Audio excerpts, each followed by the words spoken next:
Hi hello నమస్తే. ఈరోజు Python day series లో భాగంగా మనం ఒక యూజర్ ఏం చేస్తాడంటే డేట్ ఆఫ్ బర్త్ మర్చిపోతూ ఉంటాడు. సో తను మంత్ డేట్ ఇచ్చినప్పుడు అది కరెక్టా రాంగ్ అనేది మనం ప్రోగ్రామ్ లో చెక్ చేయడానికి చూద్దాం. ఇక్కడ యూజర్ నేమ్ లీసా తీసుకున్నాము, తన date of birth 5th July తీసుకున్నాము. ఇక్కడ తను ఏం చేయాలి, ఆ మెథడ్ మనం రాసిన function date of birth check చేసి ఓకే అయితే రిటర్న్ 1 ఇవ్వాలి, అది కాదు ఫాల్స్ అయితే రిటర్న్ 0 ఇవ్వాలన్నమాట. మామూలుగా మంత్ మనం స్ట్రింగ్ లో తీసుకుంటాం, డేట్ ని ఇంటీజర్ లో తీసుకుంటాము. సో కన్స్టెంట్ ఏంటి, మంత్ డే తీసుకోవాలి. నేను కన్స్టెంట్స్ ఏం లేవు, 0. అవుట్పుట్ 1 or 0 నేను డిస్ప్లే చేయాలి. సో నేనేం చేయాలి, డేని రీడ్ చేయాలి, మంత్ రీడ్ చేయాలి, కండిషన్ లో మంత్ డేట్ చెక్ చేయాలి. సో నేను పైథాన్ లో కోడ్ రాస్తున్నాను దానికి. సో నేను ఏం చేస్తున్నానంటే మామూలుగా మంత్ ఈజ్ ఈక్వల్ టు ఇంట్ ఆఫ్ ఇన్పుట్ తీసుకుంటున్నాను అనమాట, ఎంటర్ ఏ మంత్ అనేసి. సేమ్ యాస్టీజ్ డే కూడా అలానే తీసుకుంటున్నాను.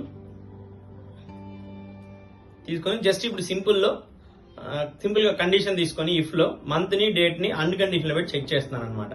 మనకు తెలుసు అన్ కండిషన్ ఏంది, బోత్ ట్రూ అయితేనే రిటర్న్ 1 చేస్తుంది, ఒకటి ఫాల్స్ అయినా కూడా అవుట్పుట్ 0 చేస్తుంది అనమాట. సో అందుకని నేను అన్ తీసుకున్నాను. ఆర్ తీసుకున్నాను అనుకోండి, 3 కేసెస్ లో ఒకటి ట్రూ అయినా కూడా అది 1 అని పోస్ట్ చేస్తుంది. అందుకని నేను అన్ తీసుకున్నాను. సో ఎల్స్ ఇప్పుడు నేను వర్కౌట్ చేసి చూపిస్తాను చూడండి అవుట్పుట్ మీకు. సో మంత్ జూలై ఇస్తున్నాను, యాజ్ వి డిస్కస్డ్. డే 5 ఇస్తున్నాను. So match and out 1. So ఇవేంటంటే ఇఫ్ కండిషన్స్ ఎలా వర్కౌట్ అవుతుందని తెలుసుకోవడానికి ఇలాంటి మరిన్ని వీడియోస్ కోసం follow for us. Thank you.